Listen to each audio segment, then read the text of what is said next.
What's going on? This is Hoppe Hour. I am your host, Ryan Hoppe, and on the phone line from the Kid Chris Show on WEBN in Cincinnati, Kid Chris is on Hoppe Hour. What's going on, man? It's an hour. No, well, hour. It's called Hoppe Hour because my last name's Hoppe, Happy Hour, but it's not actually an hour. So you're already lying to the audience.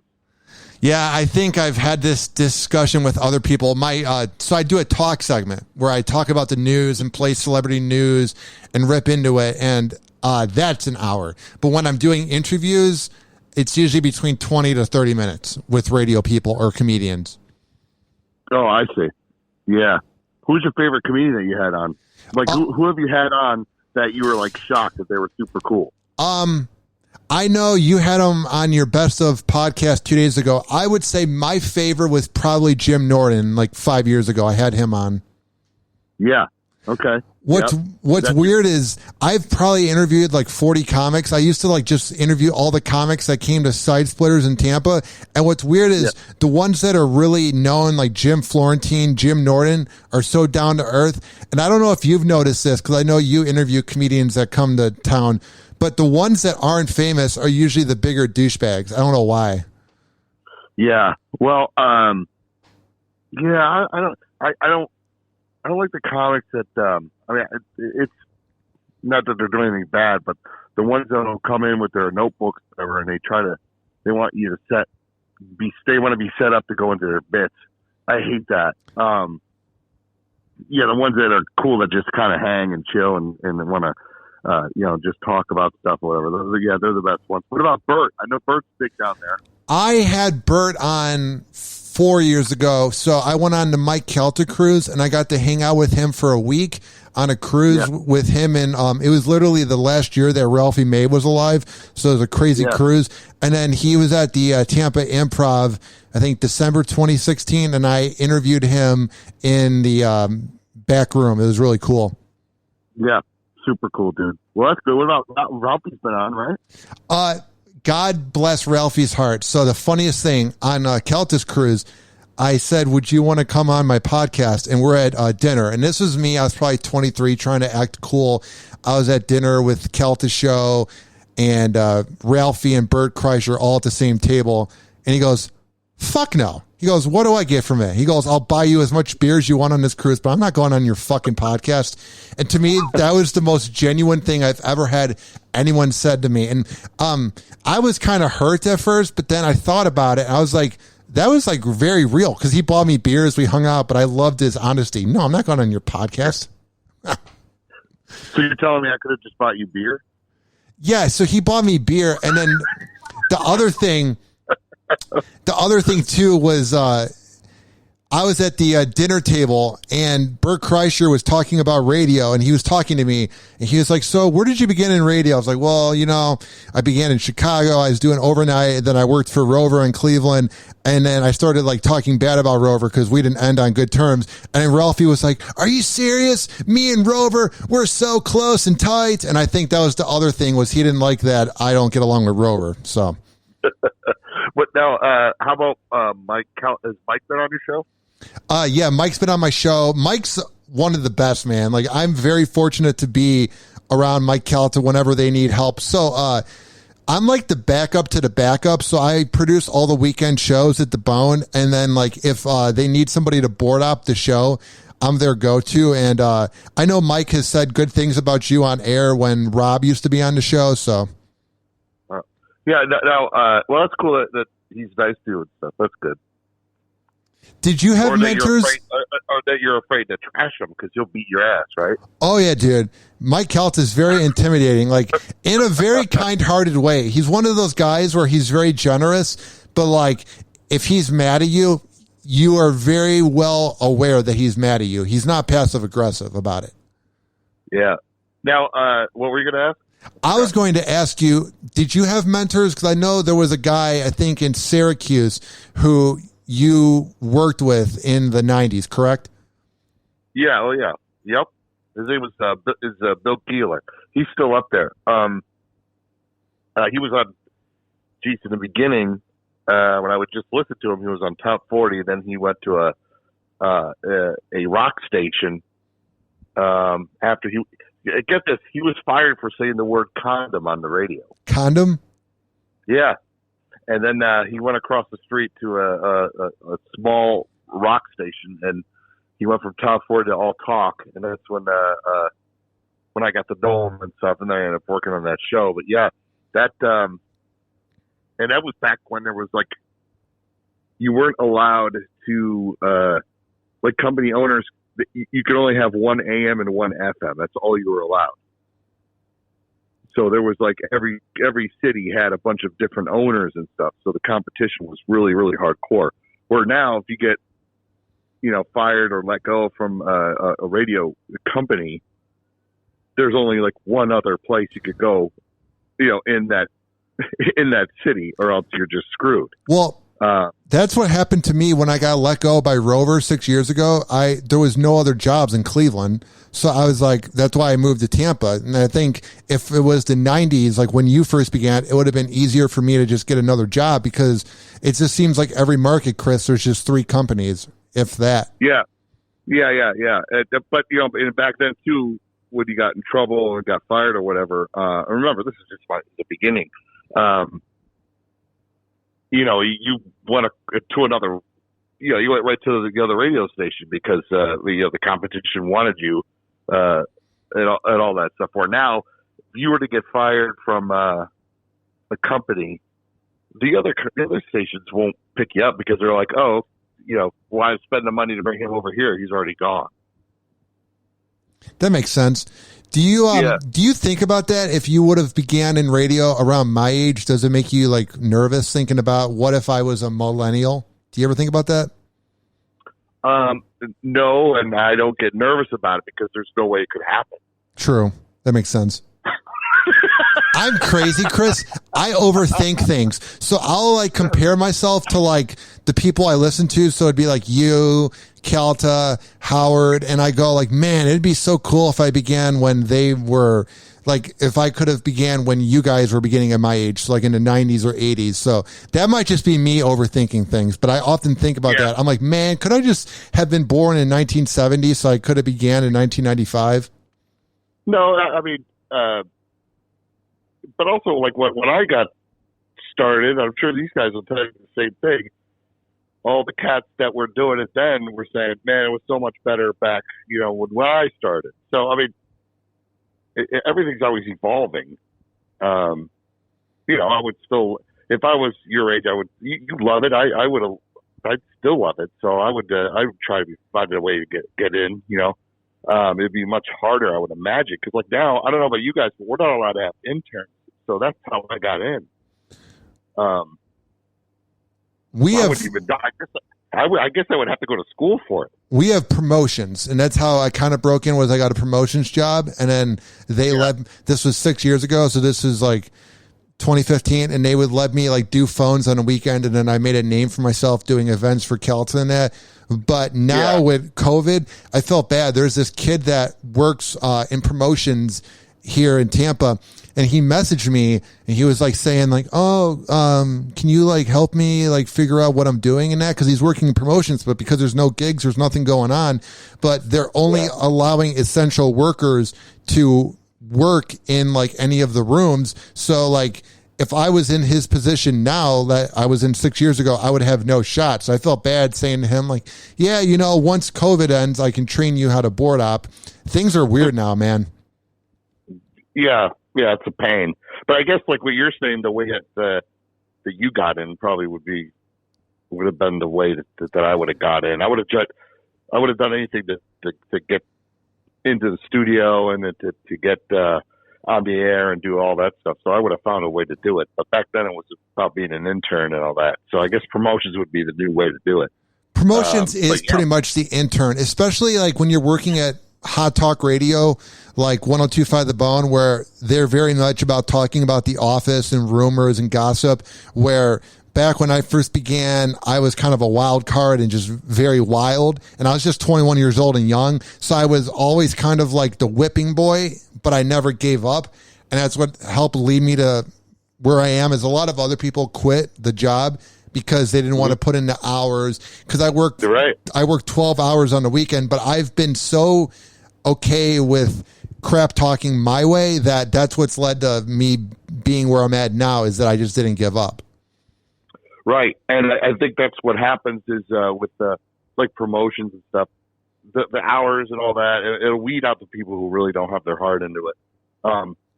Now, what about like, cause I know it's a big station there in Tampa, and you're in Tampa where like girls are hot and stuff. What's that like? What's the girl situation? I got a girlfriend. Oh, you do? She's hot as hell, bro. Yeah, man, she's a lot hotter than my last one, which it doesn't matter, but she's cool as hell, bro. Like she's like she's into like cosplay and like Adult Swim and that, so she's very similar to me. And she knows about radio because some people in her family worked in radio like 40 years ago, so she gets it. So she's awesome, bro. How is she older than you? No, she's 4 years younger than me. Yeah, how'd you meet her? So I was talking to Kelta on air about being single and whatnot, and I was just like, it's kind of boring because I'd been single for 2.5 years at that point in September.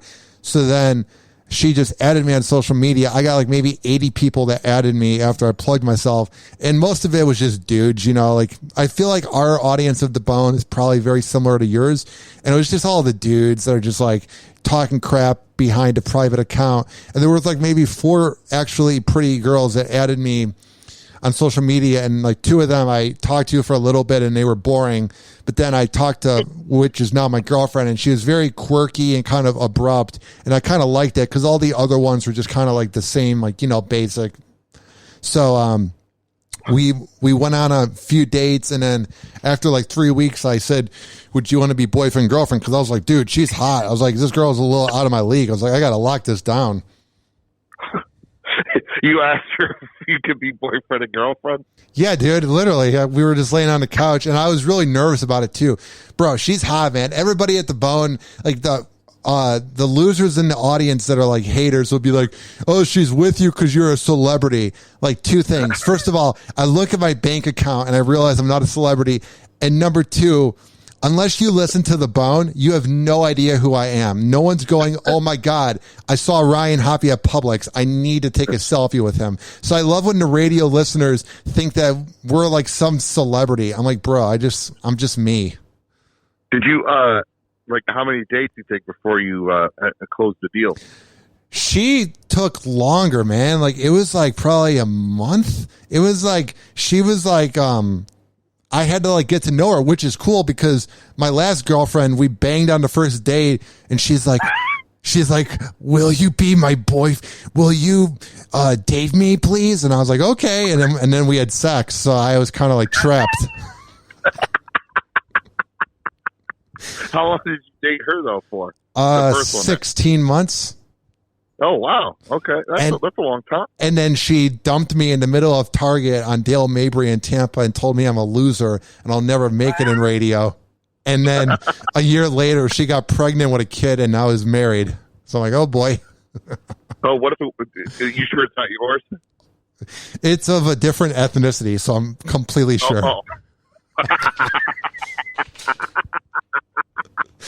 I am so positive, bro. That's good though. So this new girlfriend, how long have you been dating her? I've been dating her for about 4.5 months now. Oh, okay, all right. Where does your family lives in Chicago? You said? Yeah, I'm from Chicago. Has your girlfriend met your family? She has not met my family. She's talked to my mom on the phone, but I've met her mom and dad. They're divorced, but they live separately, but they're cool. Yeah. What about like I know in Florida, swinger parties are big and stuff. Have you been to one of those? No. She's very monogamous and I'm very monogamous, but I know people that are swingers. I have coworkers that are swingers, and there's this sex club called Eyes Wide Shut where it's the funniest concept. So I love this place. I've never been there, but it's fascinating to me. You walk in and they have lockers where you have to put in the phones because you can't film. Chris, nothing says let's have an orgy like a buffet. They have a buffet when you first walk in before you go into the room. What? Well, you know what? you don't want to be doing that on an empty stomach. No, so like your coworkers that do it, that go to this club or swingers or whatever, are they like in management and stuff, and they're open about it? They're on-air hosts. Oh, okay. I don't That's know about different. management, but yeah, dude, it's fascinating. And then there's this place called the Castle where you can walk around in like thongs and essentially walk around naked. And yeah, it's just not my scene. Very weird. Not weird. It's just not my thing. Those on-air hosts that do that, are they? Do they allow like other dudes to bang their wives and stuff? Some of them do. I mean, that's dude. Tampa's a wild culture, bro. Like it's unbelievable. Yeah, well, I mean, look, I hate living in the gray and the cold. You know, from being in Chicago, being from Chicago. Everybody, I would imagine, in Florida, they're just happy because the sun's out all the time, and everybody's good looking because they got to look good, you know, in a bathing suit. So that just turns everybody on. That's awesome. Do you like your audience? Because whenever I listen, you just sound so annoyed with them, bro. Like, I just can't figure out because I know you get good ratings and I know you have listeners, but it just seems like, for example, I was listening to the show the other day and a guy called in and asked the name of a song. I think it was Loot or whatever. And he got like the name of the song wrong. And you and me just sounded so annoyed. And I can't tell if you enjoy talking to them or not, because they just sound so Cincinnati. I don't know. I can't figure it out. No, well, I'm fine with it, but the ones that call radio, well, at least music stations. I just hate when music people call, because it's like, why are you calling me with this? I don't really care about playing the latest hit record, but that's annoying. But I like doing. I wouldn't put them on the air if I didn't think it was going to be fun. So, there's a reason they're on. But that's the problem when you're doing, I come from talk mostly, but my plan here, the handbook they give me is they wanted a show to play some music as well. So, those people get mixed in with it, and that's annoying sometimes. How much music and talk do you do altogether? That depends, because sometimes like a Metallica song is like 6 minutes, so I won't play that much more music after like a Metallica song. So I don't know. It varies, because it depends. If I'm going with stuff, then I'll just drop songs. It varies. Do you miss doing all talk, or do you like this format? I mean, I'm not gonna work any harder and not get any more pay for it. True. So I'm happy with it the way it is. As a matter of fact, we were only on till 9 for the longest time, and then they wanted me to start going to 10, and I fought that for a long time, because I didn't want to. I mean, who wants to work more and not get paid more? When I was at Philly, it was all talk and stuff, and then when we went to mornings, they told me to keep going. They'd go to 11 o'clock if I wanted, or go to noon. I'd be exhausted. I didn't want to do that. Yeah, but I don't know. I mean, I missed the talk days, but that was a lot of work. I remember when I interviewed you the first time, you said that you were like, I think the quote was, you were swimming for content when you were doing all talk.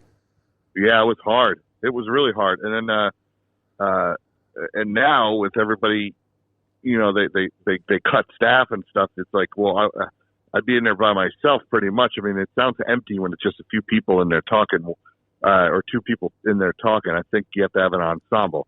In Philadelphia, I was fortunate enough to have.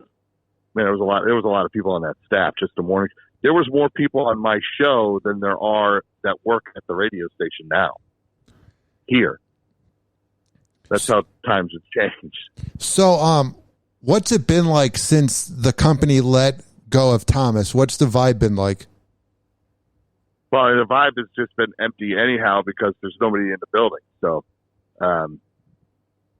it's been the vibe on the show. I mean, I had a month off in December, so I had time to kind of chill and get ready, and then kick off the year with the new normal. And it's been fine. I mean, I've been I've lost people on the show and stuff before, so it's.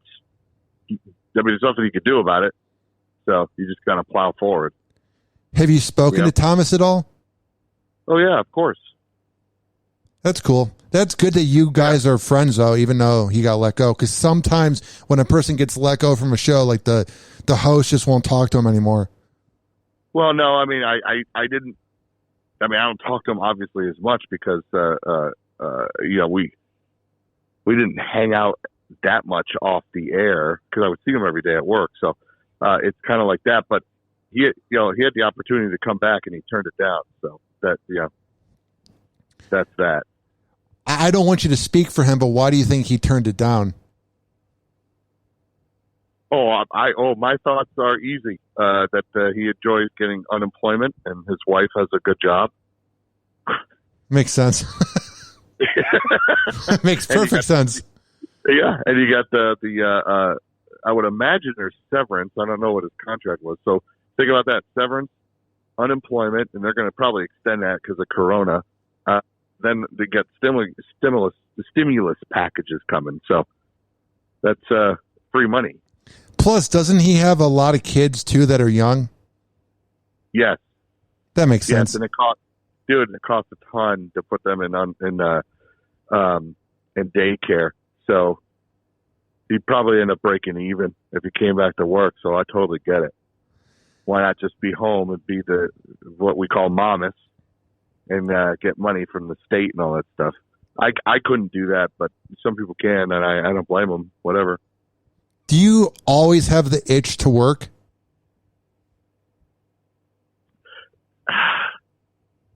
Well, what's work? Well, like if you were let go by iHeart and then you were in a position like Thomas where they said, do you want to come back? Would you come back? I would, yes. Where does that come from? Is that just you wanting to be on the radio? Is that you not wanting to lay around the house? But probably, well, it's not about radio. It's about, doing a show or maybe, I guess it is radio, but and I can't sit around. I mean, I've done that before and it's fun for a minute, but you don't know, it's going to end. Like your unemployment and all that stuff runs out. So it's like, well, I got to get to work. Because the longer you sit out, you become, your worth is gone. But I'm different because, this is what I've always wanted to do. Like, for instance, with Thomas, he wasn't in radio. So I kind of found him and then started putting him on the air. You know what I'm saying? So he's got different aspirations, I guess. What made you want to go into radio? Like, what was the show that you listened to? What was the moment? Because, like, for me, it was in Chicago. There was just so much to listen to. And this is like 25 years ago. And the other thing was I didn't have TV. Like, we didn't have cable. So that was how I found out about the news. So, like, what was the thing that drew you into radio?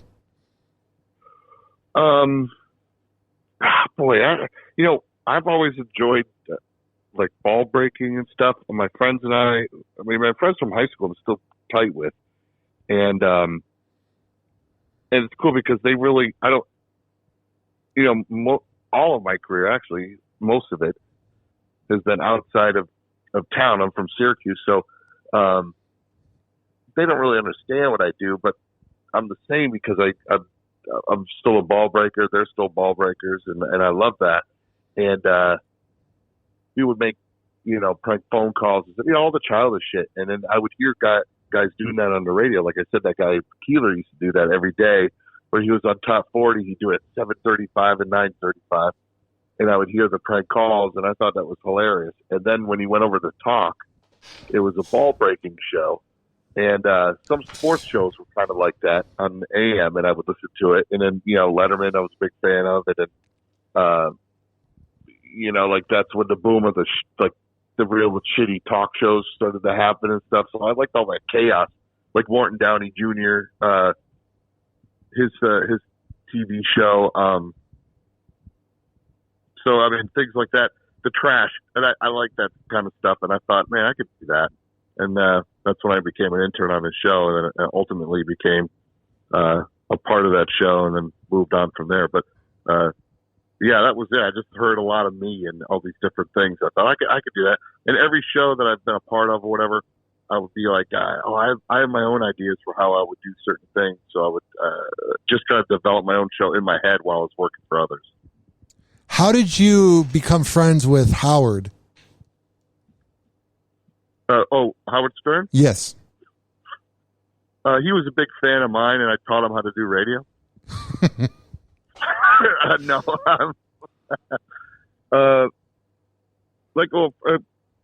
In Syracuse, there was that guy Keeler I was talking about. He owned a comedy club at one point, and I would go there and hang out there and check out the comics and stuff. And then this is when I was out of work, and I got to be friendly with most of the comics. And then Casey Armstrong came through, who used to work on the Stern Show. He was one of the producers. And he was doing stand-up at the time, and I got to know him pretty well. So I started emailing him bits, and they ended up on Howard's show. And then, at one point, Stuttering John was leaving the show at the time, and they hit me up about coming to work on that show, but to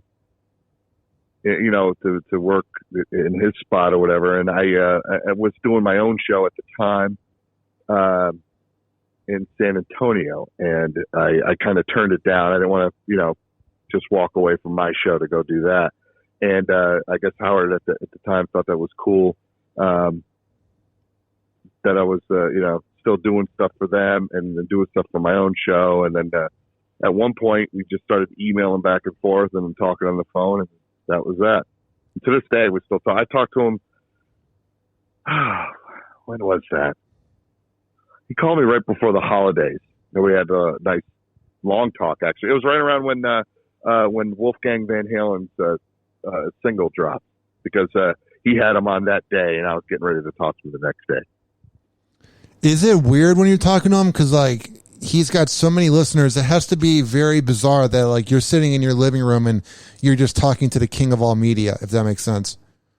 No, well, yeah. I mean, I could see that on the outside, but when you speak to him. He's really a down to earth dude, but if anything, a radio nerd, and we talk a lot about radio, and different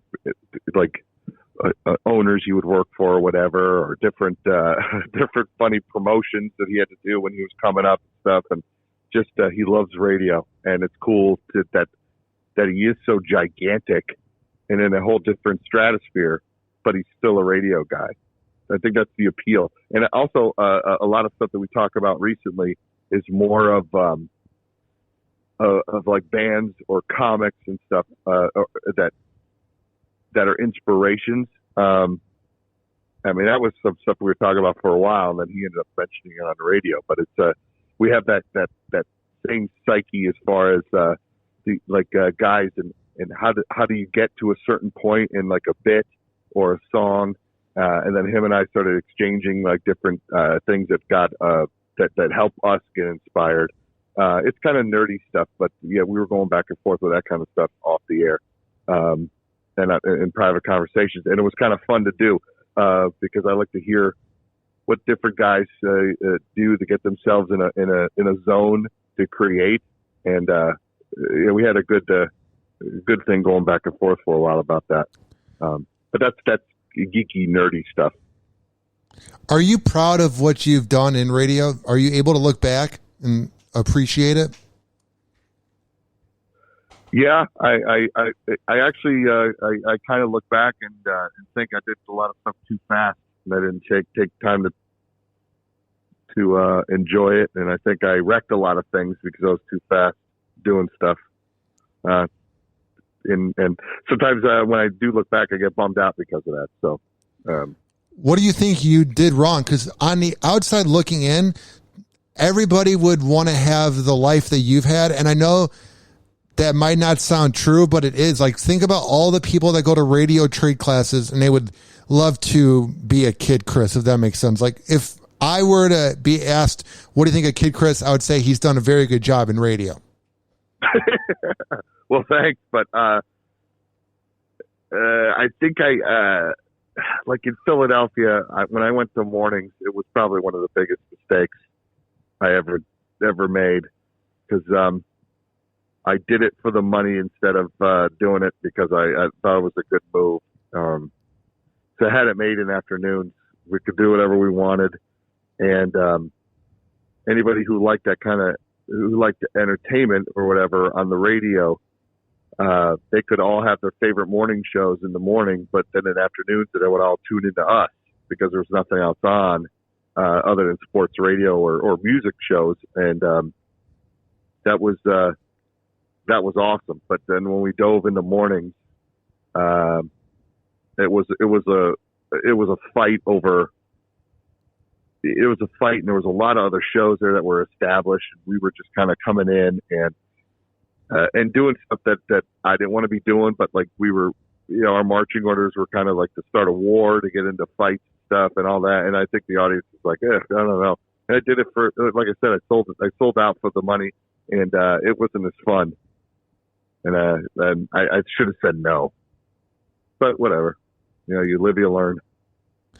What was the weirdest town you worked in? Oh, Portland, Oregon. It was horrible. Why?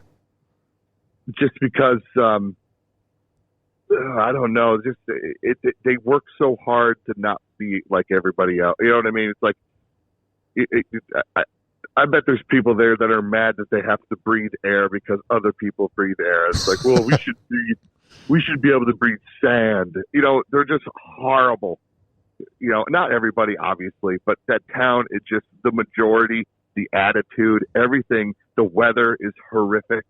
It is just horrible. Horrible. And look, I used to, again, like I look back and I say, man, I shouldn't have done that. But I used to trash Wichita, Kansas, because, when I ended up there, when I left home, it wasn't, I knew I wasn't going to stay, but I should have trashed it. It was like the beginning. That was where everything developed and started. And I look back at it fondly now, where before I would kind of trash because I was like, well, who wants to be in Wichita? But, man, I will never not trash Portland, Oregon. It is the worst part of the country. When it was on fire, I was very happy. It just seems very negative. It doesn't seem like a very happy place. It's not. It's a very negative place. It's everybody is just miserable, and they want you to be miserable too. And if you're not, you're a piece of shit. It's horrible. Who was on your show then? Was Thomas there? He was there for a minute. He quit. Really? Yeah, he quit because the place is so horrific. Yeah, man, I don't know. And it's funny, I still have friends out there that I talk to a lot. I wish I could save them from there. But some people, I'm telling you, man, there's people that love it there. Good people that love it there. They love the nature and all that stuff, which is fine, I guess. But man, I just, the attitude of the whole city, it's just horrible. A lot of people say though that it's mostly in the city and not on the outside, but I felt it, period, completely. Just trash, just a shit state. It seems like that whole area is just very depressed, like that. You have the grunge rock that came from Seattle. It just seems like that whole Pacific Northwest is weird. Yeah, I never went to Seattle, so I can't comment on that. I heard it's really cool up there. I don't know, but I know where I lived in Portland, it was horrible. And people just, if they don't get their way, they're like crybabies. They don't get their way, they burn shit, they fucking smash stuff. It's really, it's pathetic, quite frankly. Yeah, it seems very, I guess the word would be pretentious out there. Yes, I guess. What's it like in Cincinnati? Well, it's Midwest, so, I mean, you're from Chicago. Yeah. Midwest. Midwest is, I like it here. I like it. My girls are growing up here, so it's like, I want to stay. But who knows with COVID and stuff and all the cuts, I mean, I may have to start packing and travel somewhere else again.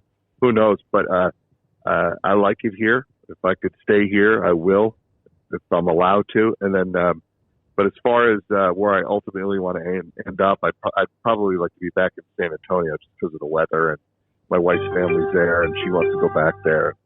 It was always, God, the summers are so awesome there.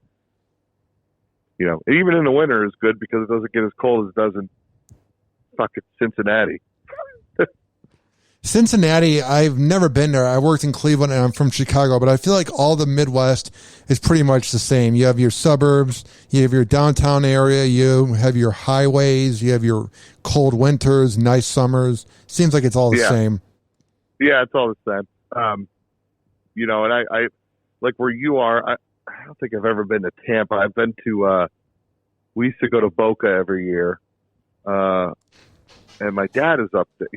I forgot where he is. He lives in Florida somewhere, but I'll be seeing him in March. But anyhow, I've never been to Tampa. I heard it's awesome though. Yeah, man, you would like it. It's very, it doesn't seem real. Like, it's hard to explain, but when you're in the Tampa Bay area, everything seems normal. But then, like, when I go back to Chicago to visit my mom and I explain the things that happen in Tampa, it's not even the Florida Man news headlines. It's just like, oh yeah, there was a tire in the middle of the road and there was a bookshelf in the middle of the road on the highway and everybody was dodging it. And then there was a guy biking on the side of the Howard Franklin Bridge, which is like what goes over water. Like the things that I see here are like, I'll see a homeless guy in Ybor City with like a 20-inch snake around his neck. Just the things you see, you're just kind of like, because everybody in Florida thinks it's normal, you think it's normal. But then, like, even if you drive up to Georgia, you're just like, man, the things in Florida are just so bizarre. It's hard to explain. I don't know if it's bizarre. I think, to me, it seems like the stuff that you would normally, because everybody's crazy, just to keep it inside. We're in Florida, they're like, well, fuck it, it's nice out. I'm going to go be crazy outside. Well, like, there was a guy on the side of the road who is trying to get money. It said, "Will work for food," and he was dancing, and he had his shirt off, and he was like waving the shirt over his head on the side of the highway. It wasn't like a main highway. It was one with like it's hard to explain. It's like, it's called US 19 and you just go down it. So it's not like you're on an actual highway, but it's called a highway. And like, there's just people, you'll just see like hookers, bro. You'll just see people with their shirts off. It's just like, it's very alarming because you're just kind of like, this is real life. I guess it's weird for me because for 21 years, I'm from the suburbs. So nothing really happened. And everyone here thinks it's normal. It's funny. Yeah. Yeah, there was a guy in Sacramento that used to just dance on the corner for no reason, and then people would like approach him and just give him money. At one point, like I think he danced so much that his toes came off. They called him Dancing Dan, and he was on the news because he was so popular. And then one night somebody ran him over. Really? Yeah. Well, you know what's weird is, so I was from a suburb in Chicago where there were like 2 murders a year. Like there was no crime happening. It was like very safe. And what's weird is whenever I'm out late at night, because I get up at like 3 a.m. on Saturday to go work at the Bone, which it doesn't bother me, but like I'll go to, it's called Wawa. You get like coffee, you can pump your gas, you can do whatever. It's cool. It's like a 7-Eleven, but better. And well, you actually know about Wawa because you worked in Philly. Yeah. They're in Philly. And like, I'm not trying to like manifest myself getting murdered or killed, but there's people I'll see at the Wawa by my house at like 3 a.m. that just look at me, and I kind of like, I get a little alarmed. I'm like, let me just get my coffee and get the hell out of here. Where I didn't feel that in Illinois or even in Cleveland. There's this energy you get late at night where you go, something could happen. Even though I live in a good neighborhood, there's this weird thing about Florida where you don't want to be around people like past, let's say, 8 p.m. It's very hard to explain. Yeah. Well, I mean, it could be drugs. You never know, man. Just pull your dick out and see what happens. Hey, come over here. Now, I see on LinkedIn, I see you put up videos of yourself, but you're in the studio. Yeah. Is that you recording your podcast, or are you on air? I'm on air. My boss, who's a promotions director, has a Saturday afternoon show. So he's letting me do like 5 minutes of my Hoppe Hour rants. So that's been going well. Oh, I see. Oh, okay. So he gives you like on his show, he gives you like your own like your own corner. Yeah, and then the cool part is I didn't realize how cool it was until I had people that worked in like, I don't know, Fargo or whatever that I'm friends with on Facebook. Like all the like radio people that friend request everybody in radio. It's hard to explain. I think you might know. Like there's people that like you'll have like 400 mutual friends with that like know, and it's like those people in Fargo that do like the afternoon drive and they talk for 6 seconds and I had like 4 messages where they're like, that is so cool that you got to do 5 minutes in a PPM market. And I never thought about it like that. I was like, it is pretty cool. Now, do you archive those segments and make a podcast of like all of them? Yeah, okay, good. It's all on YouTube. I'm trying to make a resume out of it. I was actually just talking to my program director before I talked to you, and he was saying this year he wants me to do a lot of things for the Bone to like build my resume, and he was kind of inspiring me with some ideas of things that I hadn't thought about, because on the weekend, because it's not a part of a day part, you can kind of try more things. Yeah, of course. Who is your program director there? His name's John Brennan. He used to be he got his big break by producing Calta's show when Calta did afternoons, and now he's our program director. Okay, that's cool.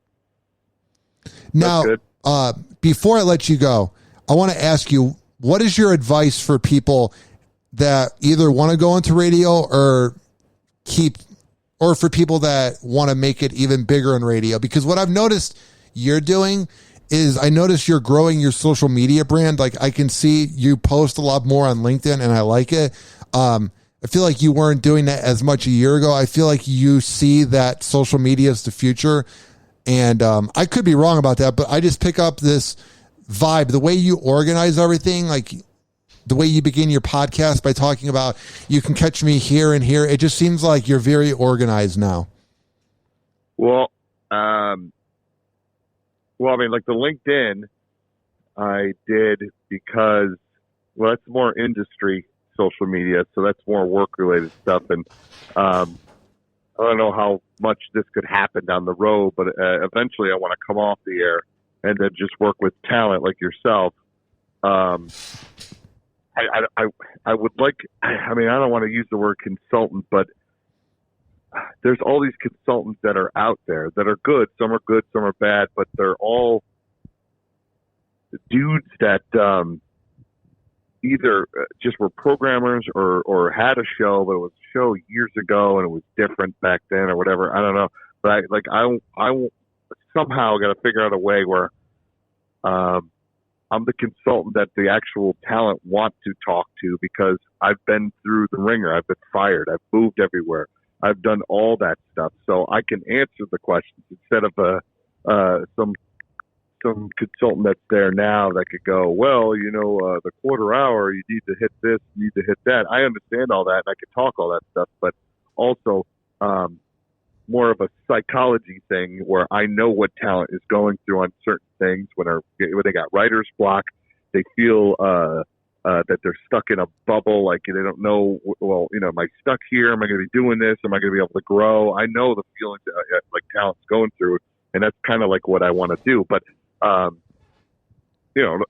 talent,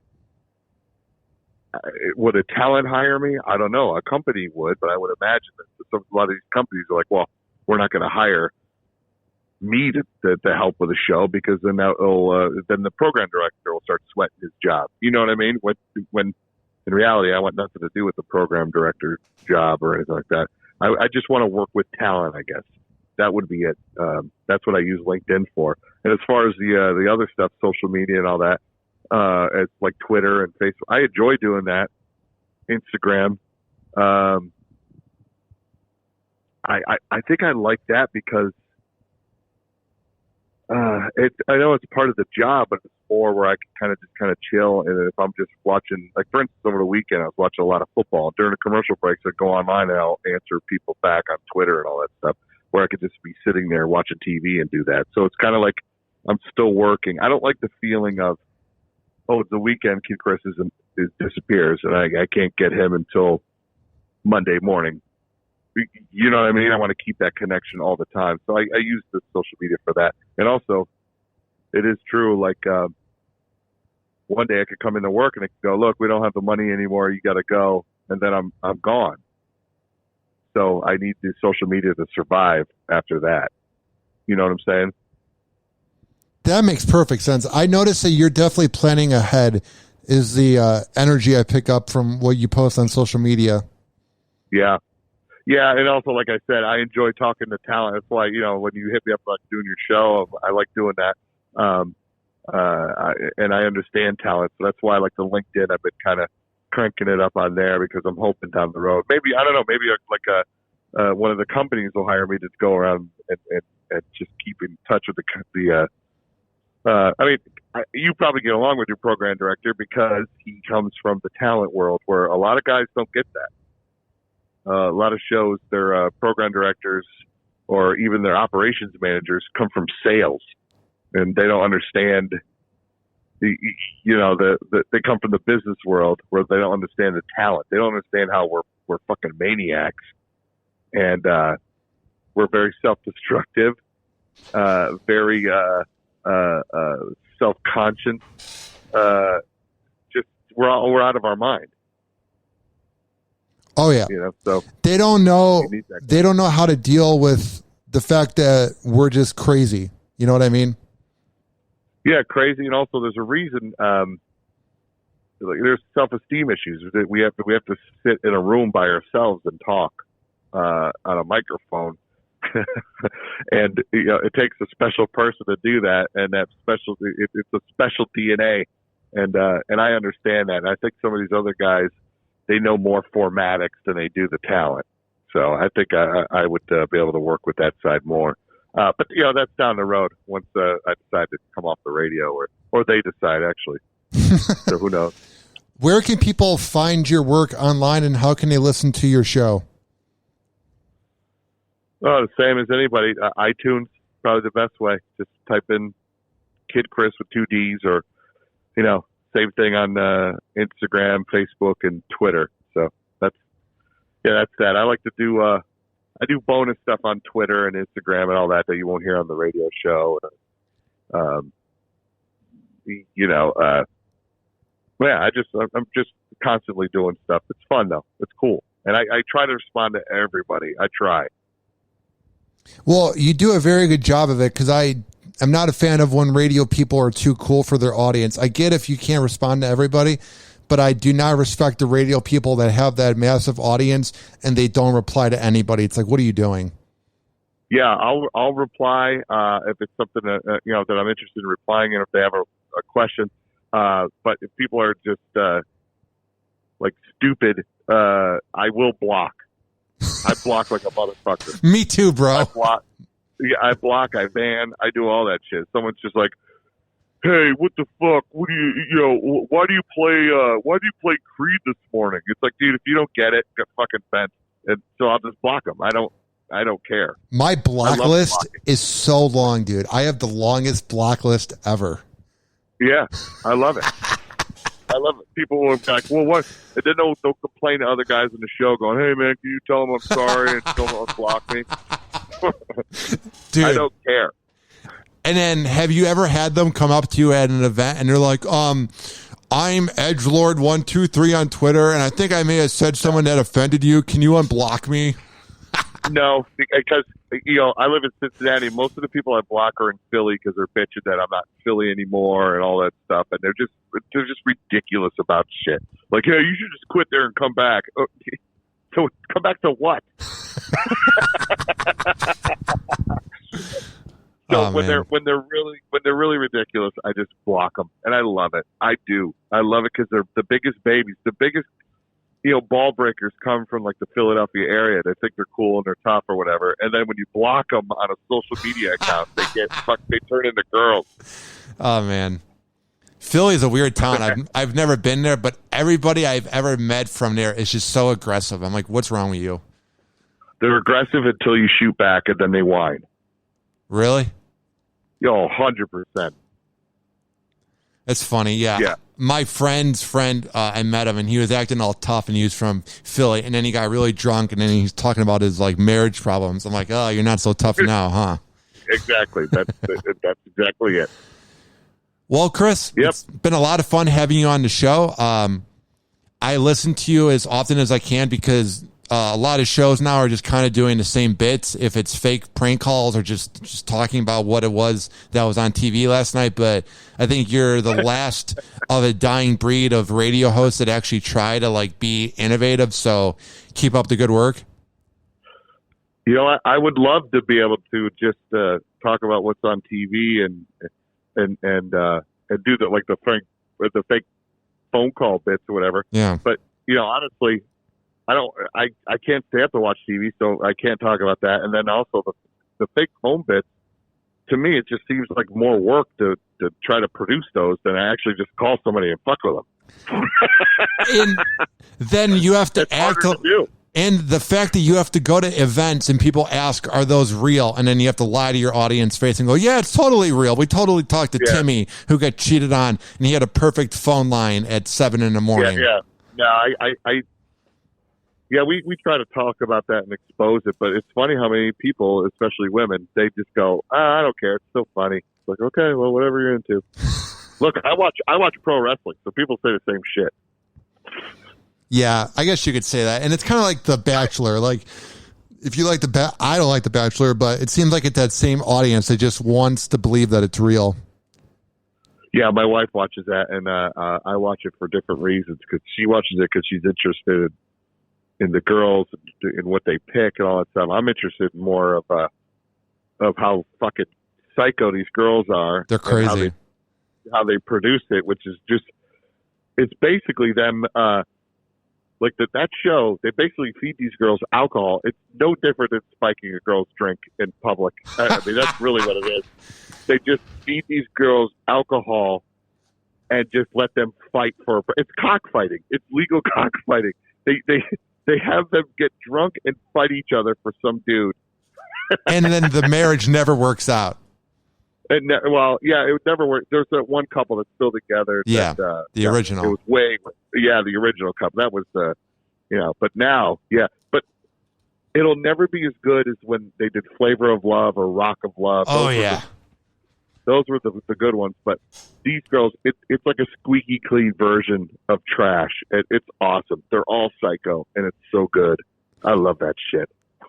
That one Hannah Brown girl is like having a hard time dating people. I'm like, yeah, because you literally exposed your whole sex life on ABC TV. Like, yeah. Yeah, right. Yeah, and the one girl, the hottest one is like, she's like deaf. That's right up your alley, bro. All that nonsense. Dude, man. I appreciate you hitting me up, and good luck with everything. Awesome. Thank you, Chris. Yep. All right, dude. See you, bro.